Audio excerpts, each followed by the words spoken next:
Oke, assalamualaikum warahmatullahi wabarakatuh. Halo semua, perkenalkan nama saya Asih Purnama dari jurusan Bimbingan Konseling Islam dengan NIM 2313400109.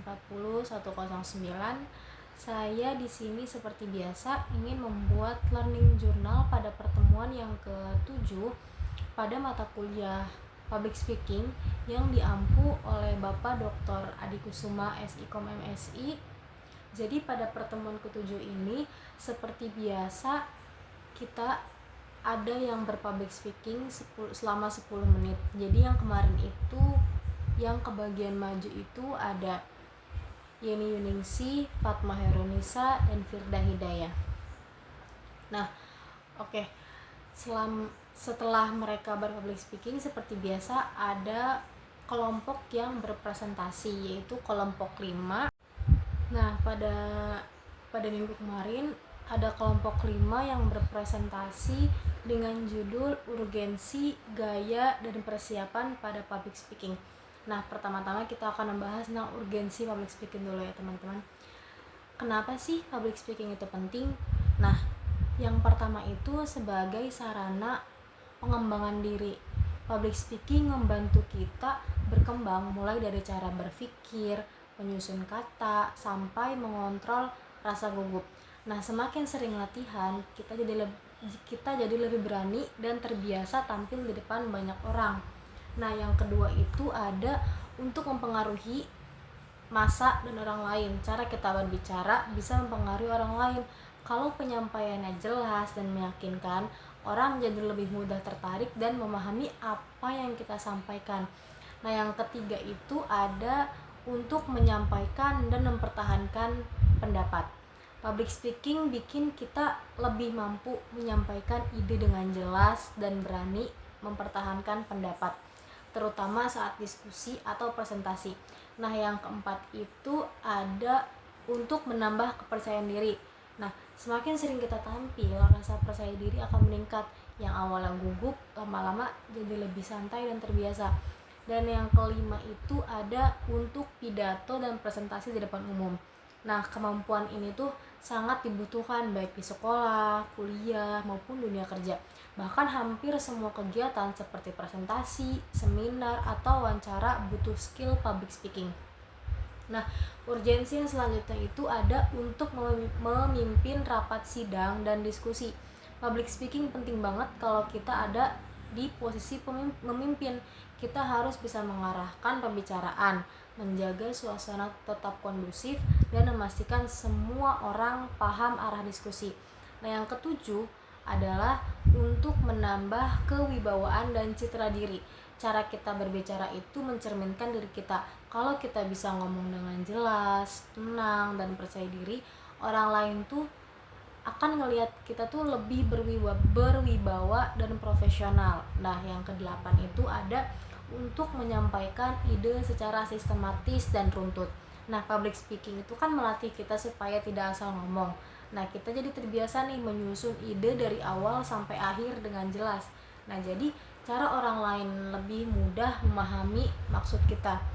Jadi maksudnya itu jadi orang lain itu lebih mudah memahami maksud apa yang kita omongin gitu teman-teman. Nah, yang kesembilan ada sebagai sarana pembelajaran kepada orang lain. Nah, lewat public speaking kita bisa berbagi ilmu atau pengalaman orang lain, misalnya hal presentasi atau menjelaskan materi itu sebenarnya kita juga sedang mengajar gitu teman-teman. Nah, selain itu dalam public speaking juga kesan pertama itu penting banget. Kenapa? Karena dari awal kita berbicara, orang lain itu bisa langsung menilai mulai dari cara kita menyapa, ekspresi wajah, bahkan sampai bahasa tubuh kita. Nah, jadi komunikasi itu jadi pintu pertama untuk membangun kesan yang baik. Nah, ada beberapa hal sederhana yang bisa membantu kita menciptakan kesan pertama yang positif. Pertama itu ada efek primer. Ini tuh maksudnya kesan awal yang muncul di pertemuan pertama itu biasanya akan terus diingat. Jadi kalau di awal kita sudah terlihat percaya diri, ramah, orang lain tuh cenderung akan melihat kita seperti itu seterusnya. Nah, yang kedua ada efek jabat tangan. Nah, walaupun terlihat sederhana, jabat tangan itu bisa menunjukkan kepercayaan diri dan sikap kita.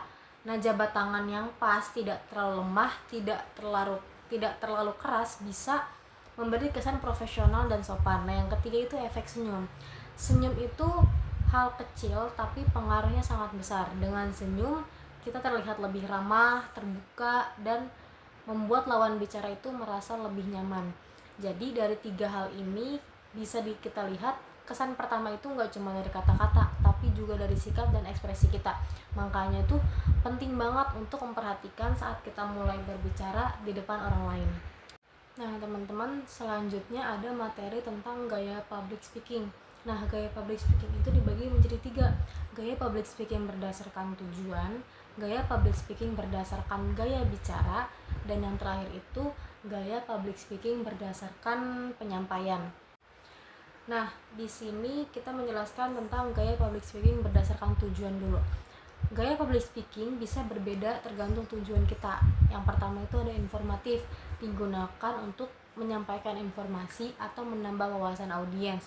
Yang penting jelas, runtun, dan mudah dipahami.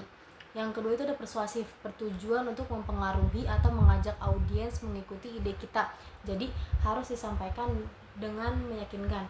Nah, yang ketiga itu ada rekreatif, digunakan untuk menghibur dan menciptakan suasana yang santai dan menyenangkan. Biasanya itu sering diselipkan humor gitu. Nah, gaya publik yang selanjutnya itu ada gaya public speaking berdasarkan gaya berbicara.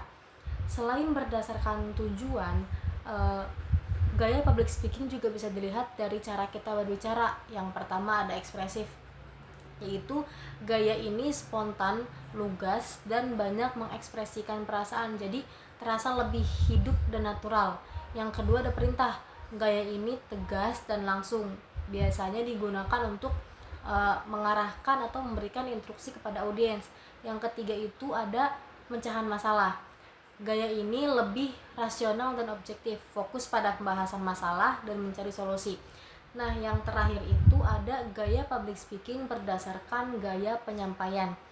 Gaya penyampaian dalam public speaking juga ada beberapa jenis. Yang pertama ada manuskrip, yaitu membaca naskah lengkap. Biasanya dipakai untuk situasi formal karena lebih akurat dan terstruktur. Nah, yang kedua itu ada memorize, yaitu materi yang dihafal. Jadi penyampaiannya bisa lebih lancar dan ekspresif, tapi tetap harus hati-hati biar nggak lupa.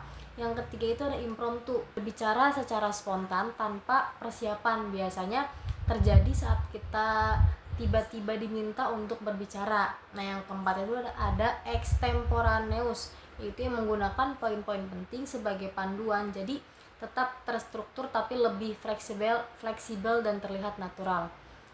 Dan mungkin cukup sekian materi yang bisa saya sampaikan atau learning journal yang bisa saya sampaikan pada pertemuan ke-7 ini. Kurang dan lebihnya mohon maaf. Wassalamualaikum warahmatullahi wabarakatuh.